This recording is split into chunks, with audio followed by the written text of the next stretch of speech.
Abra sua Bíblia comigo no livro de Tiago.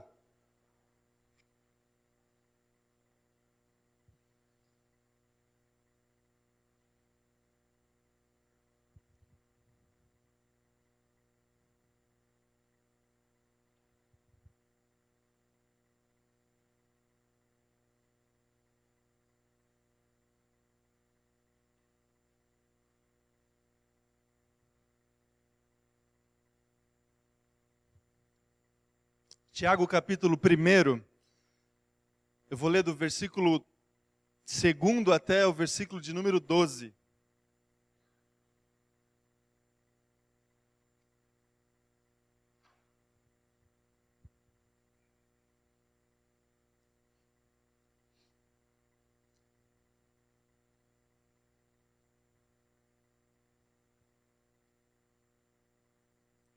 Todos encontraram aí? Diz assim o texto: Meus irmãos, considerem motivo de grande alegria o fato de passarem por diversas provações, pois vocês sabem que a prova da sua fé produz perseverança.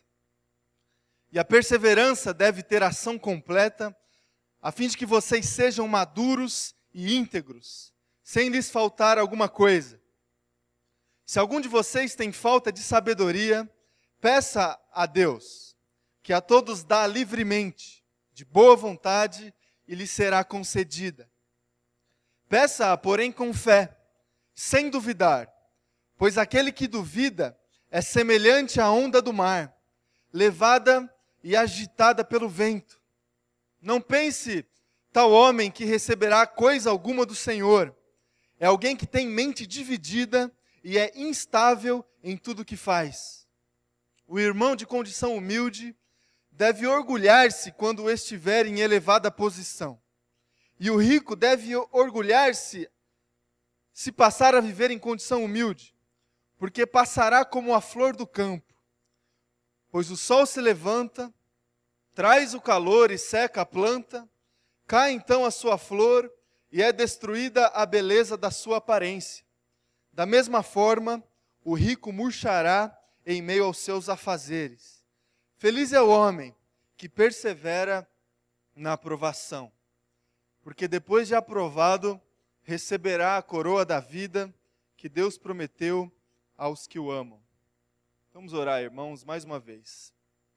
Senhor Deus, diante da Tua palavra, a gente submete o nosso coração e ora para que o Senhor, e através do Teu Espírito Santo, venha inspirar a leitura e a reflexão da Tua palavra, que essa palavra chegue aos nossos corações e encontre nos nossos corações um terreno fértil para frutificar e gerar frutos nas nossas vidas. Esse é o nosso desejo. Fale a cada um aqui em nome de Jesus. Amém. Irmãos, tem alguma coisa, eu coloquei aí no texto que escrevi no seu boletim, que nós não estamos isentos às oscilações e às transformações das nossas vidas. As nossas vidas mudam o tempo todo. As transformações, as mudanças. E como uma onda no mar, parece que a nossa vida sempre caminha dessa forma. Para frente, para trás, e nem sempre estamos no controle dessas oscilações. E essas mudanças, elas são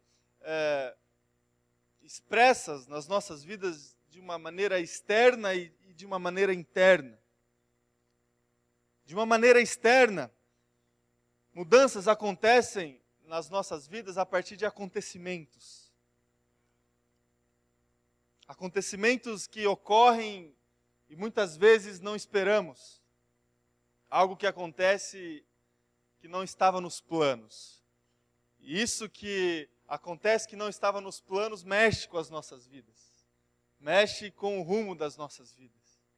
Tristezas, dores, uma má notícia. Ninguém aqui está isento de receber uma má notícia. E elas fazem parte das nossas vidas. Uma doença que chega dentro da nossa casa, uma perda, alguém que se vai. E felicidades também. Às vezes recebemos boas notícias. E essas boas notícias de acontecimentos e circunstâncias, elas mexem com a gente também. Acontecimentos externos que mudam o rumo das nossas vidas. E também as oscilações internas. E essas dizem respeito aos nossos sentimentos e às nossas emoções. Os nossos sentimentos e as nossas emoções oscilam o tempo todo. E às vezes a gente nem precisa de motivo para os nossos sentimentos oscilar. Às vezes a gente acorda pela manhã com algo dentro de nós muito negativo e às vezes não tem motivo algum. E às vezes a gente acorda num outro dia com um sentimento todo favorável e todo positivo. E assim é os nossos sentimentos. O Paul Tournier diz o seguinte, que os nossos sentimentos, eles oscilam sim. E se não fosse dessa forma, nós não os sentiríamos. Em outras palavras, a gente só sabe o que é passar e a gente só sabe explicar um sentimento bom porque a gente sabe explicar um sentimento ruim. E é assim os nossos sentimentos. A gente sente porque muda. Se não mudasse, a gente não sentia nada. E a nossa vida é assim. A gente muda o tempo todo. E a pergunta que eu faço para o teu coração essa manhã, quando isso acontece? Quando vem a má notícia? Quando vem o acontecimento inesperado? Quando uma luta grande se estabelece dentro da nossa casa que deixa a nossa casa de pernas para o ar. Quando um sentimento muito negativo começa a fazer parte do nosso coração. A pergunta que eu faço é o que a gente faz? E essa é a pergunta que a gente se faz. Qual que é a solução para isso? Qual que é o caminho? A gente lê um texto do Tiago, e em primeiro lugar o autor do texto, ele legitima essa realidade da nossa vida. Por diversas vezes no texto ele diz que a nossa vida é assim mesmo. Nós não estamos livres daquilo que ele chama provas e tentações. Essas oscilações e essas transformações que fazem parte da nossa vida, muitas vezes elas são traduzidas, e muitas vezes dentro de um ambiente cristão, como provas e tentações. É uma provação que temos passado, uma tentação. E o autor do texto que nós lemos, ele reconhece que provas e tentações fazem parte das nossas vidas. E nós não estamos livres dela. Esse é o ciclo natural da nossa vida. O sol se levanta, traz o calor e seca a planta. Cai então a sua flor e é destruída a beleza da sua aparência. O rumo natural da nossa vida é esse. E o próprio Jesus Cristo também legitima essa realidade. Cristo, ele nos disse e diz ainda hoje que nesse mundo nós teremos aflições. A dor, a dificuldade, a tristeza, as más notícias, elas fazem parte das nossas vidas. E o próprio Jesus Cristo disse que elas iriam fazer parte. Só que o texto que lemos, ele nos aponta um caminho para a gente passar por esses momentos. O texto que nós lemos, ele nos aponta uma solução. Não a solução do problema, não a solução do que motiva essas oscilações e essas situações de crise, mas uma solução para que a gente passe por elas com fé no coração. E a solução que o autor do texto que lemos, ele nos traz é a seguinte: sabedoria. Sabedoria. A vida é assim mesmo. A vida é recheada de más notícias. A vida é recheada de acontecimentos que escorrem nas nossas mãos, que a gente não tem controle. A vida é assim. E a palavra de Deus nos desafia a reconhecer, em primeiro lugar, que de fato a vida é assim. Mas nos desafia a pedir diante de Deus sabedoria para passar por essas situações. Eu gostaria, irmão e irmã, de, em pouco tempo, percorrer esse texto e trazer para vocês alguns princípios de sabedoria que pode me ajudar e que pode ajudar você a passar por esses momentos. O primeiro princípio que eu gostaria de trazer para você é o princípio do reconhecimento. A gente precisa pedir. A palavra que lemos diz o seguinte: peça a Deus sabedoria, que a todos dá livremente, de boa vontade, e lhe será concedida. Diante dessas situações, irmão e irmã, a gente precisa pedir. E se a gente pede, é porque a gente reconhece que a gente precisa. O reconhecimento nos traz convicção e segurança na petição. A gente precisa reconhecer que o que a gente realmente necessita diante de situações de crise, de dificuldade, é sabedoria do Senhor. E a nossa consciência lógica, ela busca soluções, ela busca caminhos, ela busca remédios para estancar situações de dor e de crise. E tem uma dificuldade muito grande de reconhecer que o que a gente precisa mesmo é de sabedoria. Então, o primeiro princípio é esse, de reconhecer que nós precisamos, nesses momentos, de sabedoria.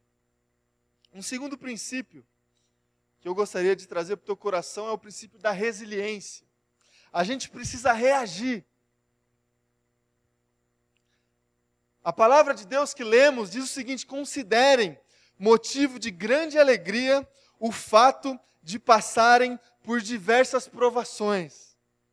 A resiliência nos impulsiona à transformação do cenário. Quando a má notícia vem, a gente precisa ter uma capacidade de reagir positivamente diante da má notícia. O C.S. Lewis, ele tem uma frase que ele diz o seguinte: dificuldades preparam pessoas comuns para destinos extraordinários. Diante da crise, irmão e irmã, a gente precisa ter essa capacidade de reagir e de vislumbrar a transformação do cenário. De vislumbrar aquilo que Deus pode fazer nas nossas vidas através desse acontecimento. A gente precisa reagir. E o texto que lemos nos incentiva e nos desafia a isso. Com um desafio extremamente difícil e paradoxal. Quando vocês passarem por tristezas, se alegrem. Difícil isso, né? É muito difícil. Mas é um princípio da palavra de Deus que pode nos ajudar. Um terceiro princípio, irmão e irmã, que eu gostaria de trazer para o teu coração é o princípio do contentamento. A gente precisa ressignificar. O texto que lemos, ele diz o seguinte: o irmão de condição humilde deve orgulhar-se quando estiver em elevada posição. E o rico deve orgulhar-se se passar a viver em condição humilde. O contentamento que deve existir no nosso coração, ele não depende das nossas posses e das circunstâncias das nossas vidas. Irmão, boa parte das causas das nossas crises e tristezas é consequência de uma falsa ideia que temos acerca da felicidade. Não sei se você já parou para pensar nisso. Boa parte das frustrações que temos são consequência da ideia que temos sobre felicidade. E a gente olha para as Escrituras e encontra um outro tipo e um outro conceito de felicidade. E o texto que lemos, ele deixa isso bem claro. O rico, ele deve se contentar quando não for rico. E o pobre deve se contentar quando não for pobre. Ou seja, felicidade não tem nada a ver com circunstâncias de vida e não tem nada a ver com coisas materiais. E isso a gente encontra na Bíblia em diversas passagens. E se a gente for honesto e sincero com o nosso coração e com as nossas vidas, muito do que a gente encara como contentamento e felicidade tem a ver com as nossas conquistas e com aquilo que temos e com aquilo que passamos. E a gente precisa ressignificar isso. A gente precisa, no nosso coração, ressignificar aquilo que é felicidade para nós. Isso vai nos poupar de algumas coisas. E um quarto princípio de sabedoria que eu gostaria de deixar para o teu coração é o princípio da coragem. A gente precisa perseverar nas provações e nas tentações. E para perseverar, a gente precisa de coragem. O texto que nós lemos, ele diz o seguinte: ele diz que feliz é o homem que persevera nas provações, porque esse homem vai alcançar aquilo que espera do Senhor. E a gente precisa de coragem, irmão e irmã, diante das provações e das tentações e das más notícias.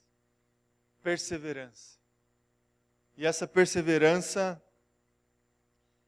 a gente encontra através da sabedoria que Cristo nos dá, livremente. Livremente. Então a mensagem que deixo para o teu coração essa manhã, primeiro é um reconhecimento de que a nossa vida é assim. A gente passa por situações difíceis, às vezes. Às vezes o nosso telefone toca e a notícia não é boa. Às vezes o que acontece dentro da nossa casa tem tirado a nossa paz. Às vezes os relacionamentos que temos têm sérias dificuldades. Às vezes os nossos filhos precisam de muita ajuda e às vezes a gente não sabe como ajudar. A nossa vida é assim. Às vezes alguém se vai. Às vezes a doença chega. E isso a gente não consegue controlar. E o que a gente faz? Primeiro a gente pede. Não para Deus nos dar e trazer para nós uma vida sem problemas. Isso Ele não vai fazer. Ele pode até mudar algumas coisas. A gente está debaixo da vontade dEle. Ele pode até curar uma doença. Ele pode até curar um relacionamento. Ele pode tudo isso. Nós acreditamos nisso. Deus pode fazer maravilhas e oramos por isso hoje. Deus pode fazer. Mas às vezes a gente vai precisar passar um pouco por isso. E para passar por essas situações a gente precisa de sabedoria. Pedir a Deus. E esse é um pedido fácil que fazemos, porque a gente pede e Ele nos dá livremente. A gente só precisa reconhecer que precisamos. Porque se a gente pedir duvidando, a gente não vai conseguir, porque quem duvida não consegue. É isso que lemos aqui. A gente precisa reconhecer e pedir. A gente precisa reagir também. Às vezes algo acontece e a gente paralisa, não sabe o que fazer. Se entrega à situação. Se entrega à doença, se entrega à tristeza. E por isso que muitas pessoas vivem grandes enfermidades por isso, porque tem uma dificuldade muito grande de reagir. A gente olha para os nossos dias e vê os consultórios psiquiátricos e psicológicos cheios de pessoas que têm dificuldade de reagir. A gente precisa reagir. Se precisamos de ajuda para isso, buscamos ajuda. Mas a gente precisa reagir para mudar o cenário. A gente precisa ressignificar o que para nós significa felicidade. E a gente precisa de coragem, porque nós não sabemos o tempo dessa situação. A gente precisa perseverar. E lá na frente, nós veremos que valeu a pena.